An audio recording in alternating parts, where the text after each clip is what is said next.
Bismillahirrahmanirrahim. Assalamualaikum warahmatullahi wabarakatuh. Alhamdulillahirabbil alamin wassalatu wassalamu ala Rasulillah wa ala alihi wa sahbihi wa mawalah. Wala haula wala quwata illa billah amma ba'dah. Teman-teman semua yang saya hormati, alhamdulillahirabbil alamin, kita semua masih diberikan kesempatan oleh Allah Subhanahu wa taala untuk bersama-sama melanjutkan kembali materi kajian daurah kita tentang ilmu mantik dengan kitab Idhahul Mubham min Ma'anis Sulam.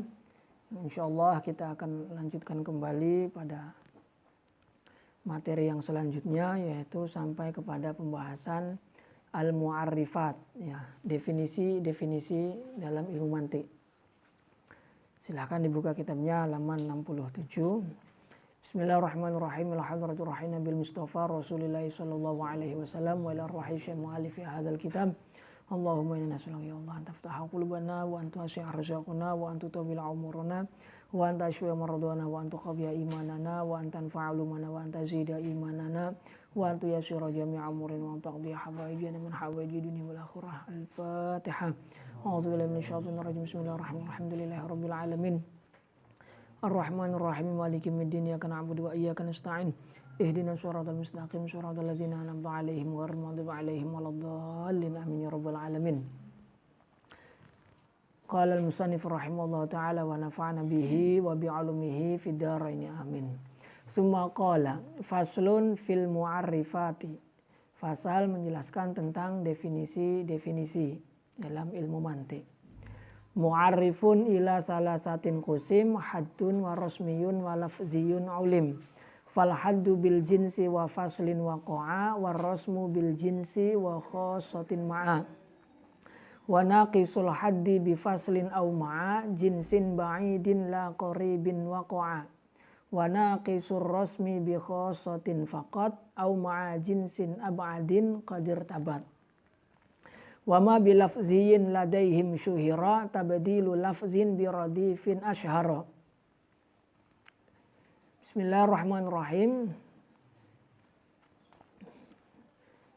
Setelah sebelumnya kita membahas tentang mabadi at-tasawurat, kemudian di akhir ini, di akhir pembahasan atas at-tasawurat, itu membahas tentang al-mu'arrifat, yaitu min maqasidi at-tasawurat, yaitu sesuatu yang dapat menghantarkan kepada pemahaman tasawur, ya, yang disebut dengan qaulu syarih atau disebut juga dengan nama mu'arrif atau definisi ini. Nah, definisi dalam ilmu mantik ini dibagi 3 macam atau ada 3 macam definisi dalam ilmu mantik. Yang pertama adalah haddun wa rasmiyun wa lafziyun ulim. Ada had, ada rasm, ada lafzi, ya. Fal haddu bil jinsi wa faslin wa qa'a. Definisi dengan had ialah definisi dengan menggunakan jenis dan fasal yang sama-sama qarib keduanya. War rasmu bil jinsi wa khassatin ma'a. Sedangkan definisi dengan menggunakan rasm ialah definisi dengan menggunakan jenis dan khosoh secara bersamaan. Jenis qarib, khosoh yang qarib ma'an secara bersamaan. Wa naqisul haddi bi faslin au ma'a jinsin ba'idin la qaribin waqa'a. Nah, had itu ada had tam sebagaimana definisi di atas, yaitu bil jinsi wa faslin waqa'a, dan had pun ada yang nakis, yaitu had yang didefinisikan dengan fasal saja, fasal qarib saja, atau fasal dengan jenis tapi jenis yang ba'id. La qaribin waqa'a, tidak dengan jenis yang qarib.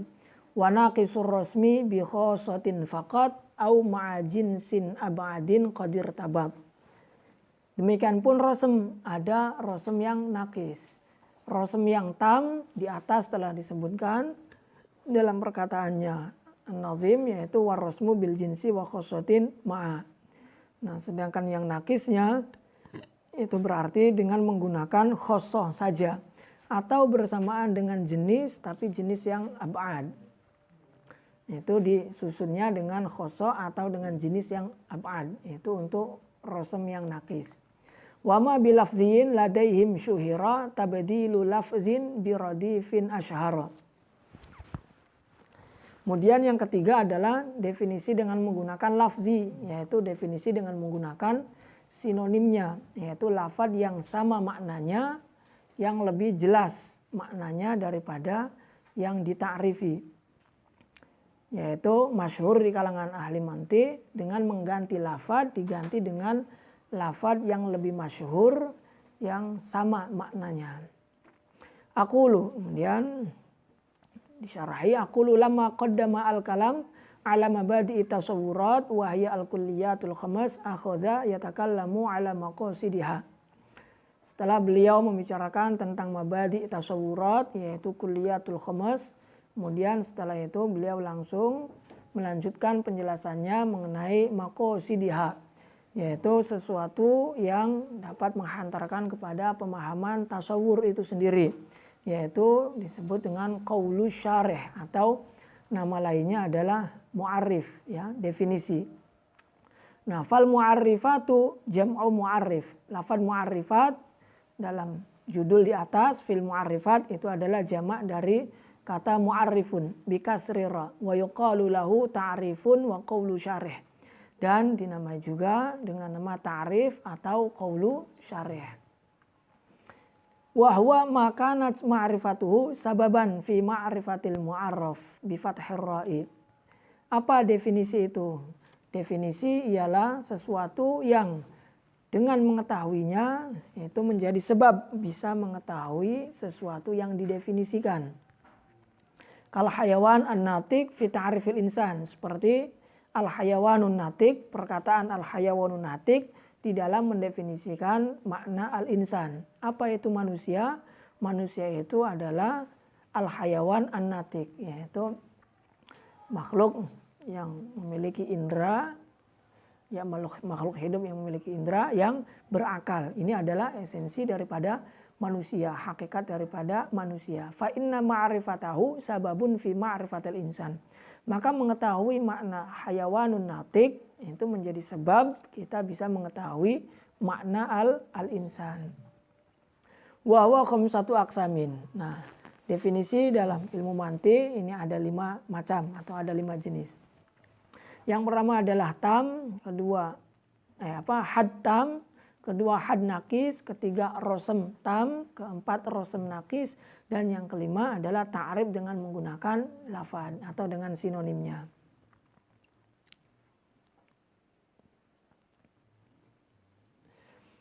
Fal haddu atam huwa at-ta'rifu bil jinsi wal fasli al-qaribaini. Yang pertama adalah hatam. Hatam itu adalah pendefinisian dengan menggunakan jenis dan fasel yang qarib. Kata'rifil insan bil hayawani an-natiq. Seperti mendefinisikan al-insan didefinisikan dengan hayawanun natiq. Ini hatam. Itu level paling tinggi. Karena sudah sangat sekali mundobit, yaitu benar-benar kuat definisinya. Sehingga bisa memasukkan segala sesuatu yang masuk ke dalam al-mu'arraf dan juga bisa mengeluarkan segala sesuatu yang tidak masuk ke dalam mu'arraf. Sehingga pendefinisian hatam ini didefinisikan dengan menggunakan jenis dan fasal yang qarib. Karena kalau semakin jauh itu kan cakupannya semakin banyak juga. Nah, kalau cakupannya semakin banyak berarti di situ bisa memungkinkan bisa mencakup sesuatu yang padahal sesuatu itu tidak termasuk ke dalam hakikat yang didefinisikan. Karena masih sangat umum, masih sangat luas. Nah, had nakis yaitu had yang levelnya sebawahnya hatam, yaitu pendefinisian dengan menggunakan fasal saja. Kata arifihi bin natik fakot, seperti mendefinisikan manusia dengan definisi an-natik saja, yaitu sesuatu yang berakal. Dikatakan nakis ya karena hanya menggambarkan sebagian daripada hakikatnya manusia. Karena hakikat manusia seutuhnya itu adalah hayawan yang natik, yaitu makhluk hidup yang berindera, yang berakal. Nah, kalau hanya mendefinisikan dengan berakal, ini kurang begitu kuat. Karena apa? Karena nanti ada sebagian juz yang belum tercakup, yaitu hayawannya itu. Au bihi ma'al jinsi al-ba'id, atau bersamaan dengan jenis tapi jenisnya jenis yang ba'id. Seperti mendefinisikan manusia dengan al-jismu. Al-jismu kan di atasnya al-hayawan. Ya, al-jismu di atasnya hayawan. Nah, jisim ini berarti masih mencakup ya jisim yang hassas maupun jisim yang ghairu hassas, sehingga masih belum mendobit gitu karena masih mencakup yang ghairul hassas. Tapi walaupun mencakup yang ghairul hassas, tapi nanti di situ ada pemisah ataupun pembeda, yaitu dengan adanya fasal an-natik. Walaupun di situ mencakup yang hassas, tapi mencakup yang ghairul hassas, tapi karena ada an-natik sehingga makna yang dikehendaki adalah ya jisim yang hassas, tapi kan masih kurang kuat, kurang mendobit, yaitu karena secara zahirnya jisim ini mencakup yang hassas juga mencakup yang ghairul hassas, sehingga dikatakan naqis. Warasmu atam huwa ta'rif bil jinsi al-qarib wal khosoh, kata'rifil insan bil hayawan ad-dhahik. Rasm tam yaitu pendefinisian dengan jenis yang qarib dan khosoh, seperti mendefinisikan manusia dengan hayawan ad-dhahik. Hayawan ad-dhahik. Nah, ad-dhahik ini dia tidak termasuk daripada bagian hakikatnya manusia itu sendiri. Karena hakikatnya manusia itu terdiri dari dua komponen utama, yaitu hayawan dengan natik. Ya, hayawan dengan natik. Adapun dhahik itu tidak termasuk ke dalam zatiyahnya, tidak termasuk ke dalam mahiyahnya al-insan. Hanya masuk ke dalam jenisnya, sifatnya, ya, sifatnya al-insan. Nah, ini hayawan ad-dhahik merupakan pendefinisian yang disebut dengan rasm tam, yaitu pendefinisian dengan jenis al-hayawan dan dengan khosoh yaitu ad-dhahik, yaitu sifat yang berada di luar daripada esensi, namun sifat tersebut mukhtas, ya, mukhtas, tidak mustarok. Tapi kalau jenis kan mustarok, ya, perbedaannya kalau jenis mustarok. Walaupun ya mustarok yaitu bisa mencakup bainaha wa baina ghairiha. Warasmu an-naqis bukan jenis lawannya itu adalah amah, ya. Khosoh berarti lawannya yang amah. Kalau khosoh ini berarti mukhtas, yaitu sifat yang berada di luar daripada mahya, tapi tertentu dimiliki oleh mahya itu sendiri saja, yaitu hanya dimiliki oleh manusia. Tapi kalau arad am, ya, seperti al-masyi, yaitu berarti mustarok bainaha wa baina ghairiha, yaitu mencakup esensinya manusia itu sendiri dan juga esensi lainnya, yaitu selain daripada manusia. Hewan, binatang itu juga bisa berjalan. Warasm an-naqis bil khosoh wahdaha. Nah, rasm yang naqis itu berarti pendefinisian hanya dengan menggunakan khosoh saja, kata arifi bid-dhahik au biha ma'al jins al-ba'id. Seperti mendefinisikan manusia dengan dhahik saja atau bersamaan dengan jenis tapi jenis yang ba'id. Seperti mendefinisikan manusia dengan al-jismu ad-dhahik. Wa ma ta'rifu bil lafzi fa huwa an tubdila al-lafza bil lafzin muradifin lahu asyhar minhu. Definisian dengan menggunakan lafaz itu berarti mengganti lafaz diganti dengan lafaz yang muradif, yang lebih masyhur maknanya, atau pendefinisian dengan menggunakan sinonimnya, kata yang maknanya sama dengannya tapi lebih jelas maknanya, ya. Lebih jelas maknanya. Wa muradul musannif bil had wa rasm fil bait asani at-tamani. Yang dimaksud oleh musannif al-had dan rasm dalam bait yang kedua, fal haddu bil jinsi wa faslun wa al bait, yaitu kedua-duanya yang dimaksudkan adalah had dan rasm yang tam. Buktinya perkataan beliau setelahnya, bidalili qawlihi ba'da dzalik wa naqisul haddi wa naqisul rasmi.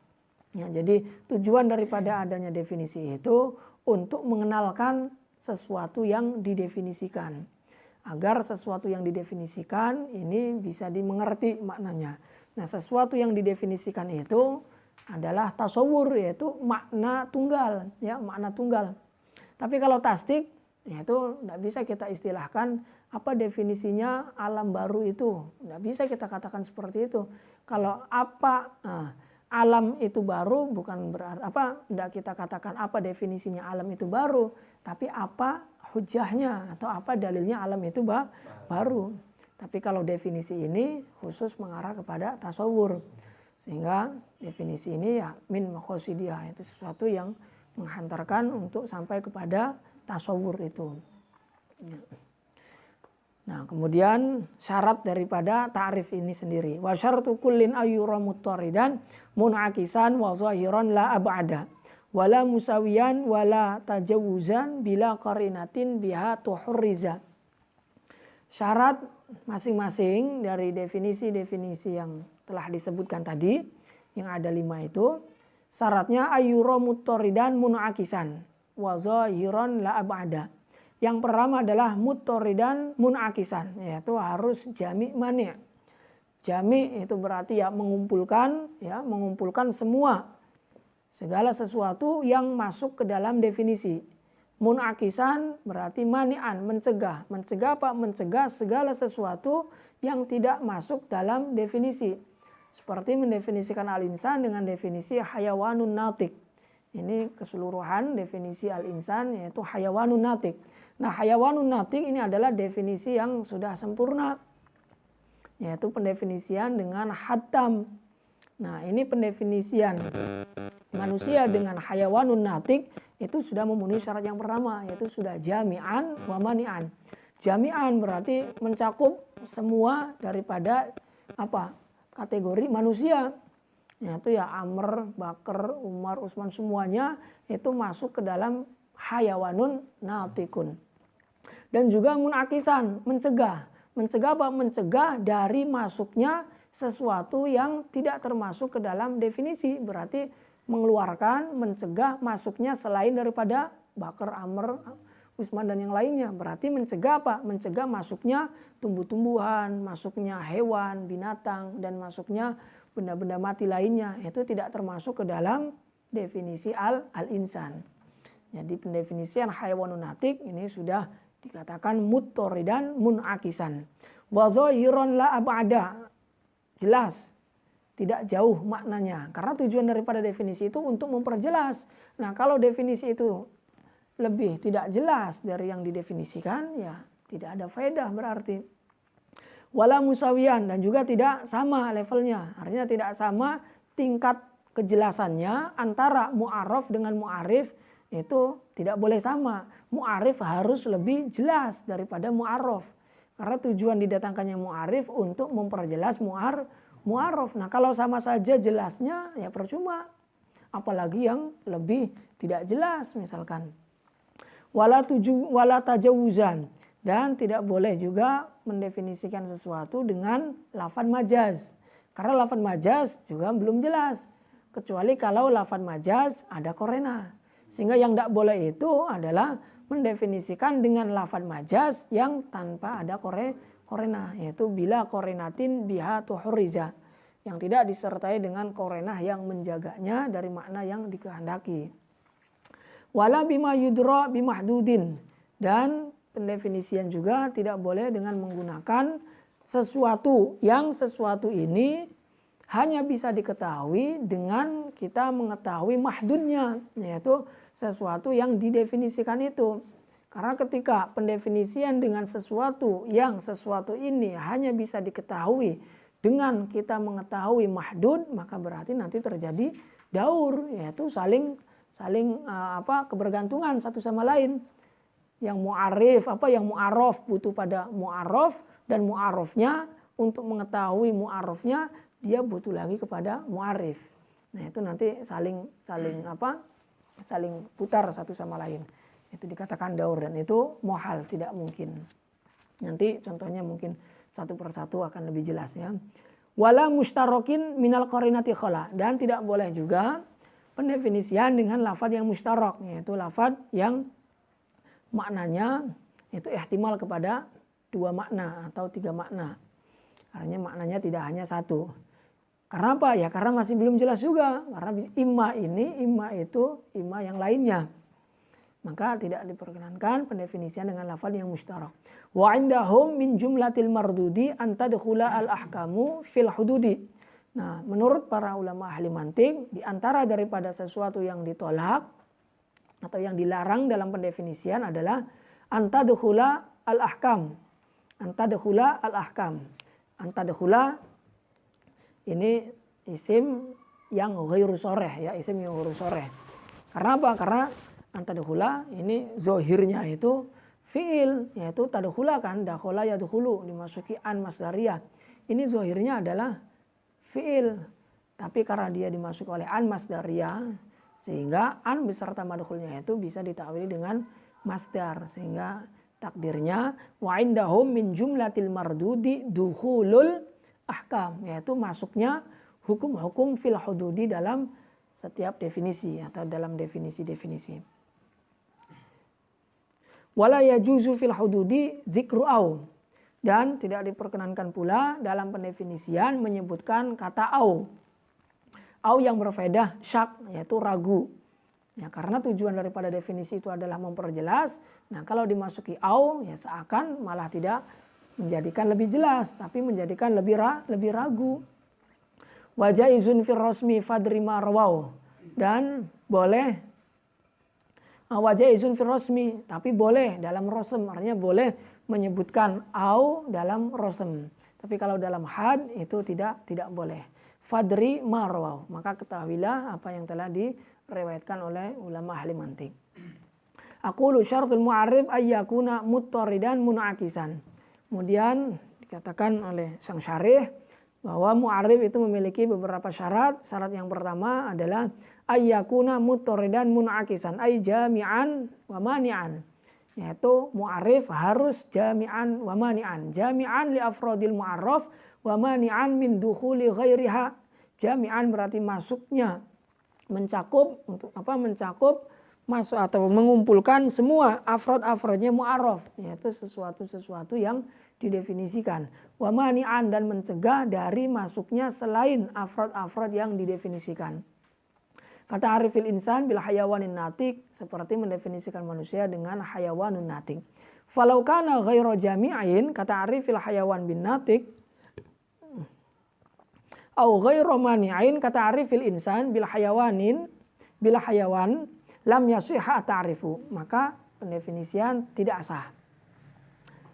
Nah, ghairu jami'in seperti mendefinisikan manusia hayawan dengan natikun. Mawal hayawan huwa natikun, ini tidak jami'. Karena apa? Karena kalau mendefinisikan hayawan dengan natikun itu hanya memasukkan yang natik saja, sementara makna hayawan itu lebih umum. Dia bisa natikun, bisa juga ghairu natikin. Maka ini dikatakan tidak jami'an. Au ghairu mani'in, atau tidak mani, tidak dapat mencegah dari masuknya selain afrod-afrodnya mu'arraf, seperti mendefinisikan al-insan dengan hayawan saja. Mahwal insan, al-insan wa hayawanun. Maka ini dikatakan belum mani'an. Karena apa? Karena masih belum mencegah dari masuknya afrod-afrod selain daripada afrod-afrodnya mu'arraf. Berarti memasukkan juga hayawan yang natik, juga hayawan yang ghairu natik. Maka lam yasihha at-ta'rif. Yang kedua adalah wa yakuna zahiran, kata arifil hinta bil qumhi. Harus jelas, seperti mendefinisikan hinta dengan kumhun. Pendefinisian dengan menggunakan lafaz ini lebih jelas kumhun daripada hinta. Wa ma idza kana ab'ad minhu au musawiyan, yang ab'ad contohnya kata arifil asad bil ghadunfar, mendefinisikan asad dengan ghadunfar. Ini ghadunfar maknanya sama dengan makna asad, tapi kan ghadunfar lebih akhfa, lebih ab'ad, maknanya lebih jauh dari difaham daripada asad. Atau sama levelnya, sama-sama jelasnya, seperti ta'rifil adad al-farad bima laisa bizaujin, mendefinisikan angka ganjil dengan yang tidak genap. Ganjil itu ya tidak genap, genap itu ya tidak ganjil. Itu berarti pendefinisian yang sama-sama jelasnya. Maka ya percuma juga, karena tujuan daripada adanya definisi adalah untuk memperjelas. Nah, ketika definisi itu sama-sama jelasnya, ya tidak ada faedah berarti. Wa zauju bima laisa bifarri, atau sebaliknya, genap itu ya tidak ganjil. Fala yasihha, maka tidak sah pendefinisian seperti ini. Kemudian yang ketiga adalah wa alla yakuna bi alfazin majaziyah, tidak dengan menggunakan lafal-lafal majaz min ghairi qarinatin tu'ayyinul murad, dengan tanpa adanya qarinah yang memperjelas maksud. Kata arifil balid bil himar, ma huwal balid? Al balid huwa al himar, misalkan. Orang bodoh itu ya himar. Maka di sini karena tidak ada qarinah, maka pendefinisiannya dikatakan belum sempurna atau tidak dikatakan sah. Karena tidak memenuhi syarat yang ketiga, yaitu menggunakan lafaz majaz tapi dia tidak disertai dengan qarinah yang memperjelas maksud. Tapi kalau ada qarinah, fa in wujidat qarinatun yuhtarazu biha 'anil makna al-haqiqi sahha at-ta'rif. Tapi kalau ada qarinah yang menjaganya dari makna hakiki sahha at-ta'rif, maka boleh pendefinisikan dengan menggunakan majaz. Kata arifil balid bi himarin yaktub, misalkan. Balid itu adalah himar yaktub. Nah ini ada kata yaktub. Nah ini qarinah lafziyah, ada lafadznya. Atau qarinah haliyah, ya misalkan ma huwal balid? Al balid huwa himar. Nah sementara dia isyarah kepada kawannya sendiri, misalkan. Kawannya yang bodoh misalkan, dia mengisyarahkan ke situ. Atau ada temannya yang ditanya sama guru, atau disuruh maju, disuruh terangkan oleh gurunya, kemudian tidak bisa menerangkan karena tidak belajar, tidak persiapan. Kemudian gurunya berkata, hadza mislul himar, misalkan, atau hadza himar.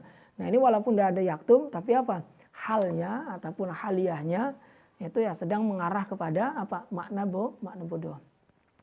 Wa alla yatawaqqaf ma'rifatu ala ma'rifatil mahdud. Kemudian yang keempat, definisi tidak dengan menggunakan lafaz yang pengetahuannya lafaz tersebut atau diketahuinya lafaz tersebut itu bergantung pada pengetahuan mahdud. Kata arifil adat al-farad bima taqaddam wa aksi. Seperti mendefinisikan adat genap, apa ganjil dengan tidak genap, atau genap tidak ganjil. Nah ini ingin mengetahui makna genap didefinisikan dengan tidak ganjil, maka ini berarti mendefinisikan genap dengan sesuatu yaitu tidak ganjil, dan ganjil ini pengetahuannya bergantung kepada makna genap. Apa genap itu? Genap itu tidak ganjil. Lah ganjil sendiri apa? Ganjil ya tidak genap. Genap itu apa? Genap ya tidak ganjil. Nah itu kan yang apa? Definisi tersebut butuh pada pengetahuan mu'arraf. Nah ini juga tidak sah, tidak mengikuti atau tidak memenuhi syarat yang keempat. Yang kelima, wa la yakuna bil alfaz al mustaraka min ghairi qarinatin. Kelima, tidak menggunakan lafal-lafal yang mustarok yang tidak disertai dengan qarinah. Kata Arif Syams bil ain. Fa in wujidat qarinatun, kata Arif ya bil ain al mudi'a sahha tarif. Tapi kalau ada qarinah yang menunjukkan pada maksud yang tertentu, maka sah, boleh, seperti mendefinisikan Syams dengan al ainu al mudi'ah, yaitu mata yang bersinar, mata yang menyinari, yaitu matahari. Maka definisi sah karena ini ada qarinah. Wa idkhalul ahkam fil hududi la yajuz. Kata arifil fa'il bi annahu al ismu al marfu'. Kemudian di antara daripada sesuatu yang dilarang dalam definisi menurut ulama ahli mantiq adalah masuknya hukum-hukum dalam had, dalam definisi. Itu tidak diperbolehkan. Seperti contoh mendefinisikan fa'il didefinisikan al-ismu al-marfu. Di sini al-ismu al-marfu. Ini kurang memenuhi syarat. Yaitu karena apa? Karena memasukkan hukum, dan itu dikatakan terlarang dalam pendefinisian standar mantik. Li'anna raf'a hukmun min ahkami. Karena apa? Karena rafa itu merupakan hukum daripada hukum-hukumnya fa'il. Li'annal mu'arraf bi fathir ra'i yatawaqqafu ala ajza'it ta'rif. Karena sesuatu yang didefinisikan yaitu fa'il, itu pengetahuannya bergantung kepada pengetahuan ajza'nya, yaitu juz-juznya ta'rif. Nah, juznya ta'rif fa'il itu ada dua, yaitu al-ismu dengan al-marfu. Al-ismu dengan al-marfu ini adalah juz-juznya ta'rif. Ya. Nah, mu'arraf fa'ilun ini bisa mengetahui makna fa'il, ini bergantung kepada juz-juznya ta'rif.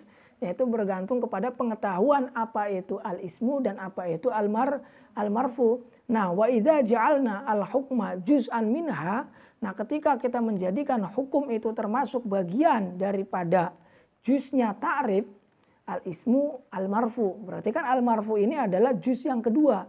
Juz yang kedua dari juznya ta'rif, ya. Jadi juznya ta'rif ada dua, yaitu al-ismu dengan al-marfu. Nah, ketika kita menjadikan hukum yaitu rafa, yaitu al-marfu, ini dijadikan sebagai juz bagian daripada bagian-bagiannya ta'rif, wal halu annahu yatawaqqafu 'alal mu'arraf. Nah, sementara keadaannya, kondisinya itu juz tersebut, ya, yaitu al-marfu itu dia pengetahuannya bergantung kepada mu'arraf, yaitu sesuatu yang didefinisikan. Maksudnya bergantung kepada mu'arraf itu ya kita bisa menghukumi juznya ta'rif, yaitu ketika kita mengetahui mu'arrafnya. Li'anal hukma ala syai'i far'un an tasawwurihi. Karena apa? Karena menghukumi sesuatu itu merupakan cabang daripada pentasawuran. Menghukumi sesuatu, ya. Al-ismu dihukumi dengan al-marfu. Hukumnya isim yang dibaca rofa. Nah, ini kita bisa menghukumi sesuatu yaitu isim dengan hukum dibaca rofa, ini bergantung kepada sesuatu yang dihukumi itu. Nah, sesuatu yang dihukuminya itu apa? Yaitu al-ismunya itu. Al-ismu dengan al-marfu'nya itu al-ismu apa, kemudian al-marfu'nya itu apa. Nah, baru kemudian kalau sudah mengetahui bisa mendefinisikan. Maka lazima ad-daur, maka di sini akan terjadi daur, ya. Jadi urutannya al-fa'il didefinisikan dengan al-ismu al-marfu. Nah, al-ismu al-marfu ini merupakan juz-juz daripada ta'rif, juz-juznya ta'rifnya al-fa'il. Nah, salah satu daripada juznya ta'rif itu adalah hukum itu sendiri, yaitu al-marfu'nya. Nah, sementara wal halu annahu yatawaqqafu 'alal mu'arraf, sementara kita bisa mengetahui al-marfu itu ya bergantung kepada mu'arrafnya, fa'ilnya. Kamu bisa mengatakan isim ini dibaca rofa dari mana? Daripada fa'il. Ya, kita bisa menghukumi ini hukumnya rofa itu kalau kita sudah tahu makna fa'il. Kita bisa menghukumi Zaid itu datang ya kalau kita tahu datang itu seperti apa atau Zaid itu seperti apa, baru kita bisa menghukumi. Nah, kok tiba-tiba bisa menghukumi isim ini dibaca rofa sementara makna daripada fa'ilnya itu sendiri dia belum mengetahui gitu. Maka terjadi daur di sini. Mengetahui fa'il bergantung kepada al-ismu al-marfu, mengetahui al-ismu al-marfu itu bergantung kepada fa'il, ya. Dan terus berputar seperti ini. Wa huwa mamnu'un. Dan ini tercegah. Wala yajuzu idkhalu au allati li syak fil had. Dan tidak diperbolehkan juga memasukkan kata au yang berfaedah syak, ragu dalam had. Kaqaulika fi ta'rifil balid huwa allazi la yafham au la yastafhim. Balid itu adalah orang yang tidak faham atau orang yang tidak mau faham, ala sabili syak. Ragu ai imma hadza wa imma hadza. Nah, ini enggak boleh. Karena apa? Karena ada syak di situ. Tapi kalau aunya itu bukan au li syak tapi au li taksim, maka boleh. Wa amma au allati li taksim fa innahu yajuzu idkhaluha ala ma'nan annal mu'arraf qisman. Jadi au yang li taksim itu maknanya berarti bahwa mu'arraf itu ada dua. Ada yang seperti ini, ada yang seperti ini.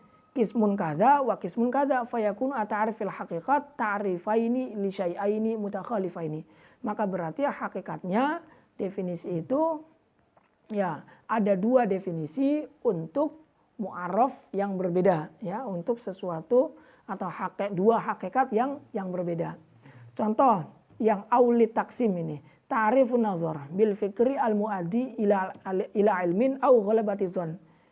Nazar, ya, menganalisa itu adalah memikir-mikir ataupun berpikir yang bisa menghantarkan kepada pengetahuan yang yakin yang ilmu, yang 100%. Atau ghalabatizon, atau sampai kepada kemungkinan besar, yaitu 80% saja misalkan. Nah, ini masuknya au pada definisi an-nazar, al-fikru al-muaddi ila ilmin au ghalabatizonin, ini boleh. Kenapa? Karena aunya itu au yang lit taksim. Maka faka'annahu urifa bita'arifaini. Maka seolah-olah definisi nazar itu didefinisikan dengan dua definisi, yaitu al-fikru al-muaddi ilal ilmi atau al-fikru al-muaddi ila ghalabatizonin.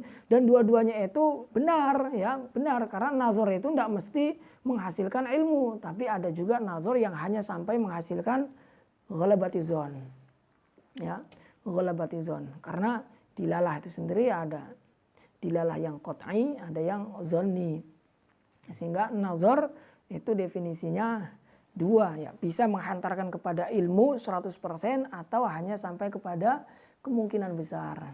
Wa ma fi rasmi fa yajuzu idkhaluha ka qaulika fi ta'rifil insan huwa al hayawanu ad-dhahik awil qabil lil ilm wa sun'atil kitabah. Adapun dalam rasm maka boleh memasukkan au, ya, boleh memasukkan au, baik itu au li syak ataupun au li taksim. Kaqaulika fi ta'rifil insan huwa al hayawanu ad-dhahik awil qabil lil ilm. Karena rasm itu kan definisinya pendefinisian dengan menggunakan khosoh, ya, dengan menggunakan khosoh. Nah, kalau khosoh itu kan sesuatu yang berada di luar esensi, di luar hakikat. Nah, kalau sesuatu yang berada di luar hakikat itu boleh walaupun menggunakan au. Artinya manusia itu adalah hewan yang bisa tertawa, atau hewan yang bisa menerima ilmu, atau hewan yang bisa menulis. Ini tidak apa-apa karena sifat. Nah, sementara sifat kan boleh lebih daripada satu, bisa ini bisa itu, boleh-boleh saja. Tapi kalau had, ya, kalau had itu tidak diperbolehkan. Wal farqu bainal had war rasm annal mahiyya yastahilu ayyakuna laha faslani 'alal badal wa yajuzu ayyakuna laha khossatani kadzalik. Jadi dalam had itu tidak boleh menggunakan au, ya, tapi kalau dalam rasm itu boleh menggunakan au. Nah, di sini perbedaan nampak antara had dengan rasm itu anal mahya yastahilu ayyakuna laha faslani 'alal badal. Ini fil had, ya. Jadi esensi dari sesuatu atau hakikatnya sesuatu itu mustahil memiliki dua fasal 'alal badal. Karena fasal itu termasuk daripada bagiannya hakikat atau bagiannya esensi secara utuh. Al-insan huwa hayawan an-natik. Nah, unsurnya manusia itu kan dua, hayawanun dengan natik. Nah, ini tidak boleh kalau misalkan fasalnya ada dua, hayawanun, natikun, kemudian apalagi satunya misalkan natikun dan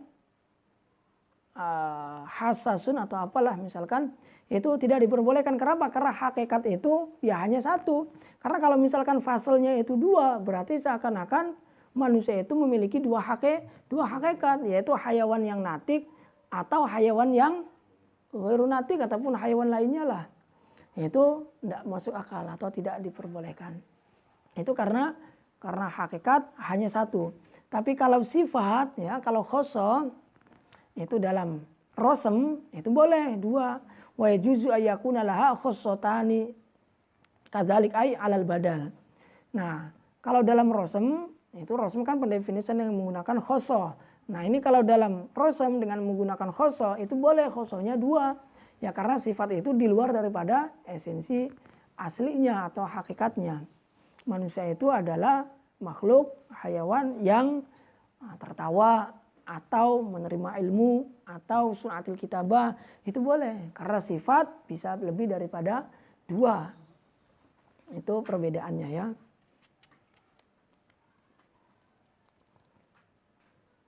Nah, wasabab fi dukhuli au allati li taksim fir rusum wa adami dukhuliha fil hudud.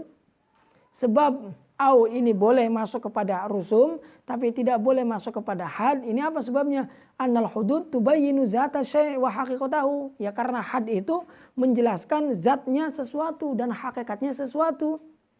Nah, wasyai wal wahid la yakunu lahu haqiqatani. Sedangkan sesuatu yang satu itu tidak mungkin memiliki dua hakikat. Manusia itu ya hakikatnya satu, yaitu hayawan yang natik. Nah, kalau misalkan dalam had itu ada aunya, hayawanun natikun au ghairu natikin, seakan manusia itu ada dua hakikat. Nah, yang kita manusia seperti kita ini namanya hayawanun natikun. Nah, ada lagi hayawanun yang ghairu natikin misalkan. Entah itu makhluk alien atau apa misalkan, itu juga misalkan manusia. Nah, itu kan tidak mungkin gitu, bukan tidak bisa. Walakin yajuzu ayakuna lil haqiqat al wahidah khossatani. Tapi kalau memiliki dua khosoh dalam satu hakikat, itu boleh-boleh saja. Manusia itu yang bisa seperti yang bisa ini, yang bisa ini, yang bisa ini, itu boleh. Makanya au pada had itu tidak boleh masuk karena akan memberikan pengetahuan atau akan memberikan pengertian bahwasanya hakikat sesuatu yang satu itu memiliki dua hakikat dan itu mustahil. Tapi kalau dalam rosem, karena rosem itu definisinya dengan menggunakan khoso, maka boleh karena khoso sifat itu boleh satu, dua ataupun lebih daripada dua. Ya, itu mungkin pembahasan mengenai tasawur. Kemudian kita akan masuk kepada pembahasan tasdiqat. Insyaallah kita lanjut kepada bab fil qadaya wa ahkamiha. Babu fil qadaya wa ahkamiha wa ma ba'dahu wallahu a'lam shawab. Al-Fatihah. A'udzubillahi minasyaitonir rajim. Bismillahirrahmanirrahim. Alhamdulillahirabbil alamin arrahmanir rahim. Assalamualaikum warahmatullahi wabarakatuh.